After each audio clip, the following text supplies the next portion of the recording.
به نام خدا. سلام دوستان عزیزم، وقتتون بخیر باشه. پادکست صدای سکوت امروز رو با کتابی زیبا و بسیار فلسفی شروع میکنیم. هاگا کوره کتابی سامورایی هستش که توسط نشر چشمه در سال 1389 چاپ شده. این کتاب در دسته حوزه جامعه شناسی قرار میگیره و کتاب بسیار جالبی هستش. با من همراه باشید تا این کتاب زیبا رو با همدیگه کشفش کنیم. معرفی کتاب: هاگاکوره به معنای پوشیده با برگ‌ها و یا برگ‌های پوشیده. عنوان کتابی است که در 1716 از نگارش گفته‌های چون تومو پدید آمد و شامل آیین‌ها و طریقت سامورایی‌های ژاپن است. کل گفتگوهای مندرج در هاگاکوره درباره آیین و رفتارهای سامورایی بیش از 1300 گفتار است، اما مترجم انگلیسی این کتاب در حدود 300 عنوان از این گفتارها را که به گفته خودش جوهره کتاب هستند گزینش نموده است و چنین توضیح می‌دهد: کتاب به شکل سنتی به 11 فصل و تحت عناوینی همچون احکام، گفته‌های امیر ناوشیگه، داستان‌های دیگر، عمارت‌ها و یا در فصل نهایی با عنوان وقایع بی ارتباط در فصل پیشین تقسیم شده است. گزینگویه‌هایی که در این کتاب آمده است و برگرفته از تمام فصول به جز فصل 5 هستند که در واقع فصلی است در خصوص ثبت وقایع تاریخی قابل توجه مثل زادروزها، بازگشت یک امیر نابشیما از اودو و یا دیدار نویسنده کتاب از قلعه. از موضوعات سخنان چومه در کتاب میتوان به مواردی مانند مرگ، گفتار و کردار، همت در کارها، اطاعت از امیران، وفاداری، آراستگی سامورایی و نیایش اشاره کرد. اما جمله کوتاه رو از این کتاب برای شما میخونم و سپس با هم دیگه کتاب رو شروع میکنیم. اگر انسان بی هیچ تأخیری اشتباه خود را اصلاح کند، اشتباهاتش خیلی زود از یادها می رود، اما وقتی سعی کند اشتباه خود را بپوشاند، اشتباهش دردناکتر و ناپسندیده تر به نظر خواهد رسید. خب با هم دیگه کتاب رو ورق میزنیم. ترجمه آقای سید رضا حسینی هستش و ترجمه قابل قبولی هستش. وقتی از اراده حرف میزنیم، از چه چیزی حرف میزنیم؟ باغچه کوچک حیاط خانه که زیر درخت ریشه‌دار آن گیاهان کوچک رشد میکنند، محصول اراده کسی است که زمانی نهالی در آن کاشته است. خانه‌ای که در آن زندگی می‌کنیم محصول اراده کسانی است که زمانی با سیمان و فولاد دست و پنجه نرم کردند. در هنگام ازدواج از زوجهای جوان خواسته می‌شود که در تنگدستی و ثروت و شادی و غم در کنار یکدیگر باشند تا آن زمان که مرگ آنها را از هم جدا سازد و این میسر نیست مگر با اراده طرفین. شاید همه ما آن لحظه را تجربه کرده باشیم که با خود میگوییم اگر در فلان موقعیت آن حرف را میزدم و آن کار را میکردم چه خوب میشد و چه تصویر بهتری از خود بر جا میگذاشتم. اما دیر شده است و تصمیم گرفتن در میان 7 نفس به اراده محتاج است. وقتی کسی میگوید ای دوست سالهای درخشان زندگی، کمکم کن تا ترکت کنم، یعنی به اراده محتاج است. اگر آنطور که هنرمندی کلاسیک میگوید در زندگی تا بدانجا سقوط کنی که بیش از آن ممکن نباشد، برای بازگشت به اراده نیاز است. زنبورها در کندو و ماهی‌ها در آب زندگی می‌کنند. گهگاه در میان گذاشتن زیبایی جهان به اراده بستگی دارد. کتاب‌های عامه‌پسندی که تو را در ساعات ناامیدی به ایجاد تحول در زندگی، مثبت اندیشی و موفقیت دعوت می‌کنند، برداشتی سطحی از اراده دارند، اما باز هم حرف از اراده میزنند. آیا کمی عجیب نیست که بسیاری از عشقها بدون اراده شروع میشوند اما با اراده بسیار قوی به پایان میرسند؟ در این سرزمین چیزهای خوب بسیار است. چیزهایی همچون جاده چالوس، سینمای کیانوش عیاری و مثنوی معنوی. در همه آنها نشانی از اراده نیک می‌بینیم. یک دروغ می‌تواند خانه‌ای را به آتش کشد، اما پارسایی به انسان اراده‌ای می‌بخشد تا خانه را از نو بسازد. خانه‌ای که این بار از درون ساخته خواهد شد. شاید این مثال‌ها پایانی نداشته باشد و در هر حال در پایان از دوباره باید بپرسیم وقتی از اراده حرف میزنیم از چه چیزی حرف میزنیم؟ کتاب هاگاکوره درباره اراده است، اگرچه ادبیات متفاوتی دارد و در موقعیت اجتماعی و فرهنگی متفاوتی نوشته شده است. از سال 1700 میلادی تا کنون چیزهای زیادی تغییر کرده است، مناسبات اجتماعی و حجم دانش، اما از سوی دیگر بسیاری چیزهای دیگر هنوز تغییری نکردند. شاید به همین خاطر ما آثار گذشتگان را درک می‌کنیم و حتی از آنها لذت می‌بریم. آثار قدما در افق دید ما باز تفسیر شده و از این رو معنایی جدید می‌یابند. امپراتوری توکوگاوا و حتی بسیاری از ارزش‌هایی که یاماموتو چون تومو در این کتاب از آنها دفاع می‌کند، اکنون به بخشی از تاریخ ژاپن تبدیل شدند. اما هنوز هم انسان باید در میدان زندگی چنان هدف خویش را برگزیند که شاهین در آسمان به هنگام شکار پرنده‌ای را انتخاب می‌کند. از کسانی که در طول ترجمه اثر مشوق من بودند صمیمانه تشکر می‌کنم و از مدیریت محترم نشر که انتشار کتاب را بر عهده گرفتند سپاسگزارم. سید رضا حسینی، تابستان 87 شوهانسبورگ. یک پیشگفتار خیلی کوتاه هم از مترجم انگلیسی این کتاب برای شما میخونم تا این کتاب رو برای شما توضیح بده که اصل این کتاب چی هستش. فلسفه هاگاکوره بیانگر دیدگاهی بسیار دور از اصالت عمل و ماده باوری مدرن ماست. جاذبه این فلسفه شهودی است نه عقلانی و یکی از مفروضات اصلی این فلسفه آن است که انسان تنها به مدد تأمل ساده به هر کجا که بخواهد میتواند برسد. شهود مبتنی بر خلوص دل و هدایت اخلاقی انسان را به اصول هدایت میکند.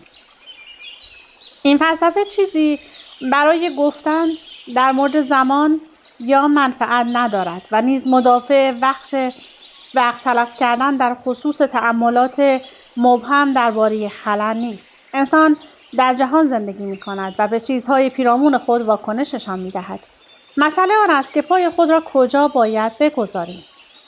من زمانی به این کتاب علاقه‌مند شدم که در سال 1972 در مونتری کالیفرنیا تحصیل می کردم.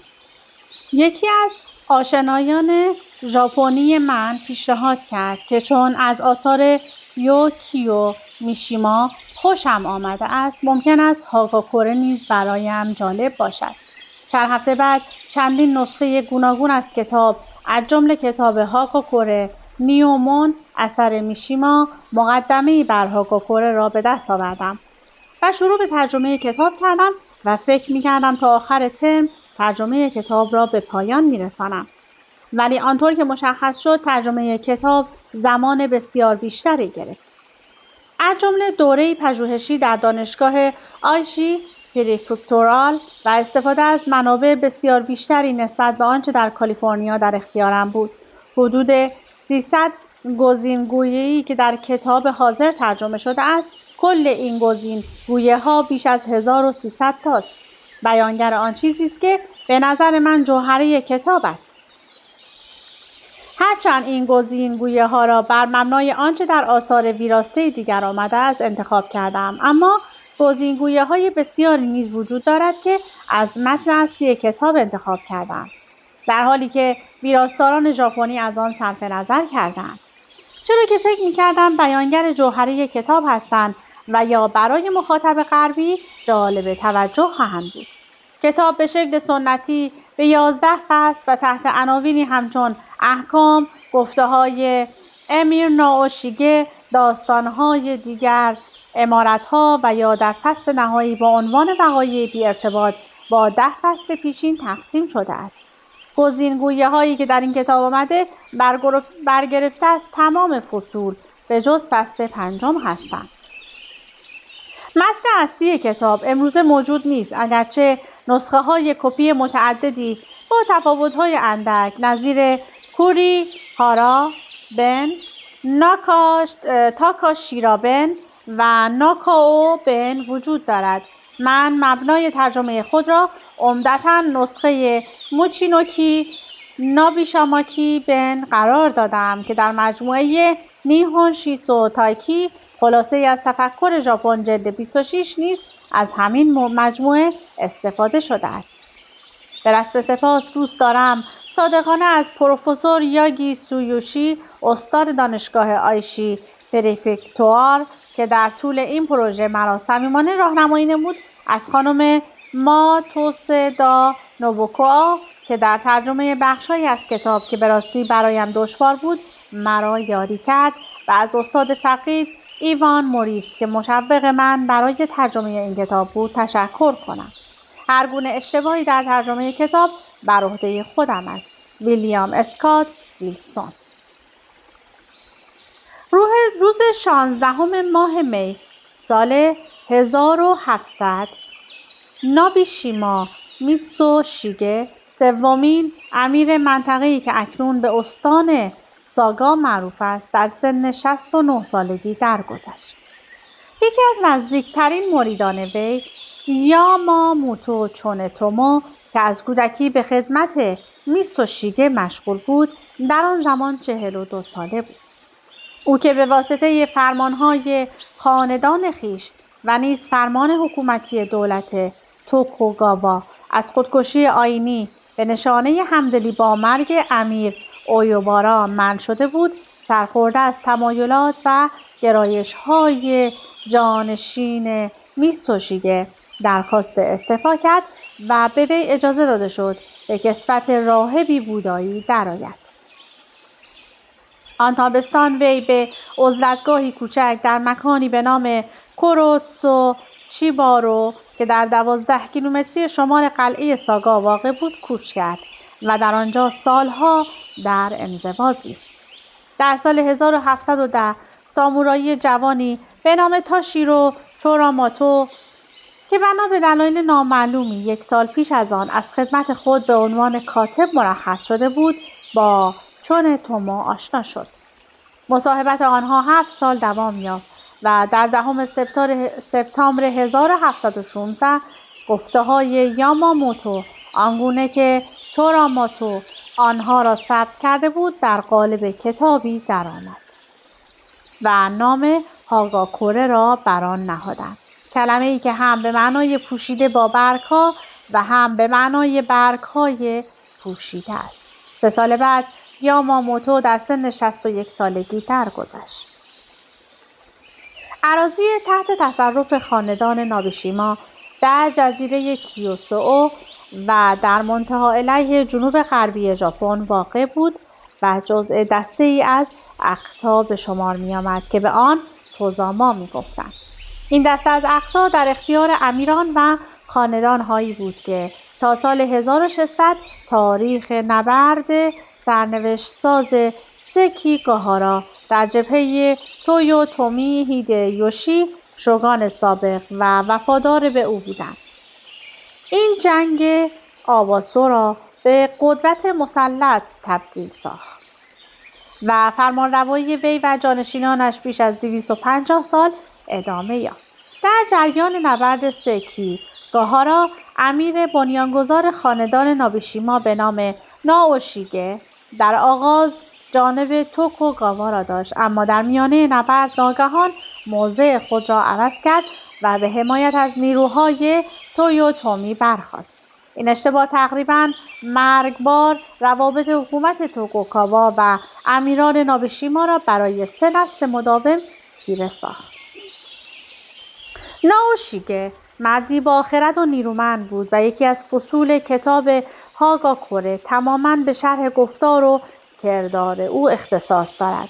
او بیش از این یکی از مریدان و ملازمان ارشد ریوزوجی تاکانوبه امیر ایالت ساگا بود، اما پس از مرگ وی کنترل قلمرو او را در اختیار گرفت. نائوشیگه در تهاجم نیروهای تویوتومی هیدیوشی به سرزمین کره شرکت داشت و در سن 80 سالگی درگذشت. پسر و جانشین وی نابیشیما نام داشت که بخش اعظم کتاب به وی اختصاص یافته است. به نظر می رسد او وارث بسیاری از خصایل پدر بود و در سن 18 سالگی پدر را در تهاجم دوم به سرزمین کره همراهی کرد. این کاتسوشیگه بود که سپاهیان پدر را در جنگ سکیکاهارا فرماندهی کرد. او همچنین رهبری یک نیروی 34,000 نفری را در حمله به قلعه هارا برای سرکوبی قیام شیمابارا بر عهده داشت و سپس مورد مؤاخذه شوگان وقت با کوفو قرار گرفت که چرا پیش از حمله نیروهای حکومت مرکزی به شورشیان تاخته است. پسر وی تاداشیگه به علت ابتلا به بیماری آبله در سن 23 سالگی درگذشت و هنگامی که کاتسوشیگه در سن 78 سالگی درگذشت، اراضی نابیشیما به دست نواده او نابیشیما میسوشیگه افتاد. فصل اول. اگرچه خرد میگوید یک سامورایی باید طریقت سامورایی را الگوی نظر خویش قرار دهد، اما به نظر میرسد همه ما آن را از خاطر برده ایم. چون این است که اگر کسی بپرسد معنای راستین طریقت سامورایی یوشیدو چیست، مردانی که قادر باشند بیدرنگ پاسخ دهند انگشت شمارند، چرا که پاسخ از پیش در ذهن بسیاری روشن نیست. از این نکته میتوان بی‌اعتنایی به طریقت سامورایی را دریافت. بیشمارند غافلان. طریقت سامورایی استوار بر مرگ است. آنگاه که باید بین مرگ و زندگی یکی را انتخاب کنیم. بیدرنگ مرگ را برگزین. دشوار نیست. مصمم باش و پیش رو. اینکه بگوییم مردن بدون رسیدن به هدف خود مرگی بی ارزش است، راهی سبکسرانه برای پیچیده کردن موضوع. آن هنگامی که تحت فشار انتخاب زندگی یا مرگ قرار گرفته لزومی هم ندارد به هدف خود برسید. همه ما زندگی را دوست می‌داریم و تا حد زیادی منطق خود را بر مبنای آنچه دوست می‌داریم بنا می‌کنیم. اما دست نیازیدن به اهداف خود و ادامه دادن به زندگی بزدلی است.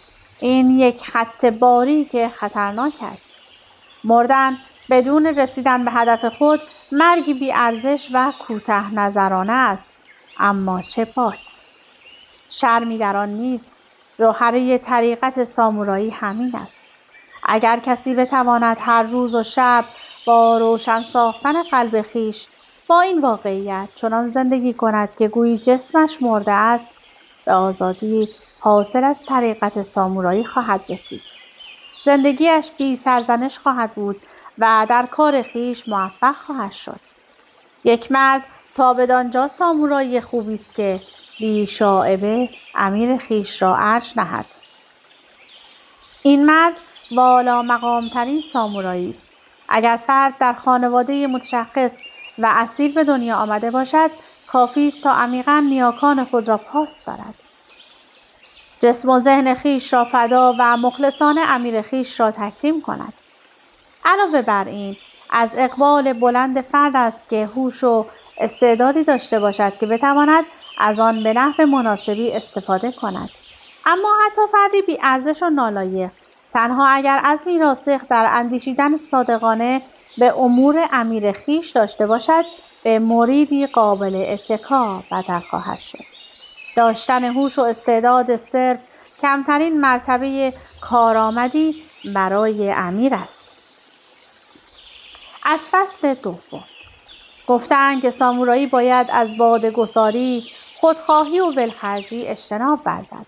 وقتی زندگی به کام تو نیست، دلیلی برای نگرانی در مورد این سه ضعف وجود ندارد، چرا که به چشم نمی آید.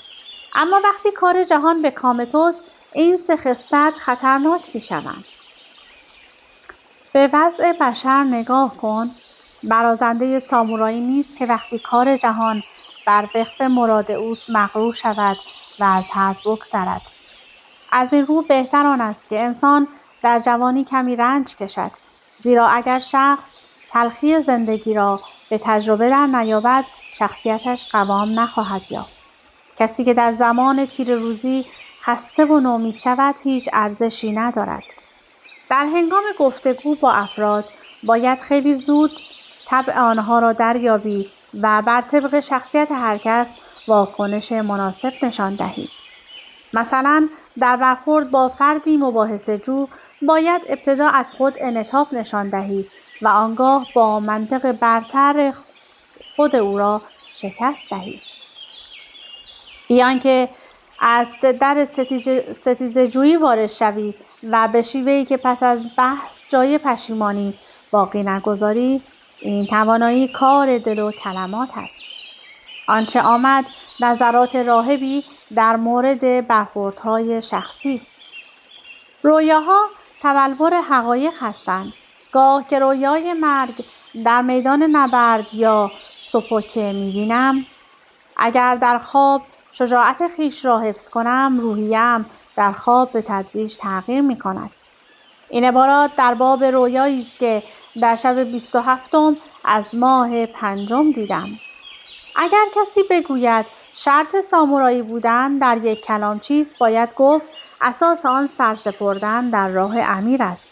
و اگر کسی باز پرسد پس از آن چه، باید گفت بالاتر از هر چیز آن است که سامورایی در جان خویش خرد، انسانیت و شجاعت داشته باشد. داشتن این سه فضیلت شاید برای مردم عادی دور از دسترس به نظر آید، اما برای سامورایی سهل است. خرد چیزی نیست جز در میان گذاشتن امور با دیگران. حکمت بیپایان از همین نشأت می‌گیرد. انسانیت حاصل کار کردن برای دیگران و رنج بردن برای آنان و ارجح دانستن آنان است. شجاعت یعنی دندانهای خویش را به هم فشردن و به پیش رفتن. با دندانهای به هم فشرده به پیش رو، این است شجاعت. و توجهی به شرایط نکن. نیازی به دانستن هر چیزی که فراتر از این سه باشد نیست.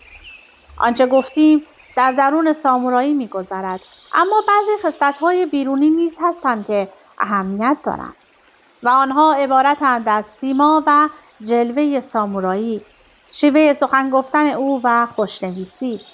چون هر سه اینها جزء مسائل روزمره هستند، با تمرین مداوم بهبود می‌یابند. در حقیقت سامورایی باید دریابد این سه نیروی خاموش دارند. وقتی به خوبی به این سه جنبه رسیدگی کرد، آنگاه باید به شناخت تاریخ و سنن خاندانمان بپردازد. پس از آن میتواند هنرهای گوناگون را به منظور تفنن فرا گیرد. اگر خوب فکر کنی، در خدمت امیر بودن روی هم رفته کار دشواری نیست و این روزها اگر مردمی را میبینی که بیش و کم مفید هستند، در واقع همانهایی هستند که به این سه خصلت بیرونی توجه کردند. خب دیگه این خلاصه کوتاه در اختیار من بود و تونستم که برای شما بخونم.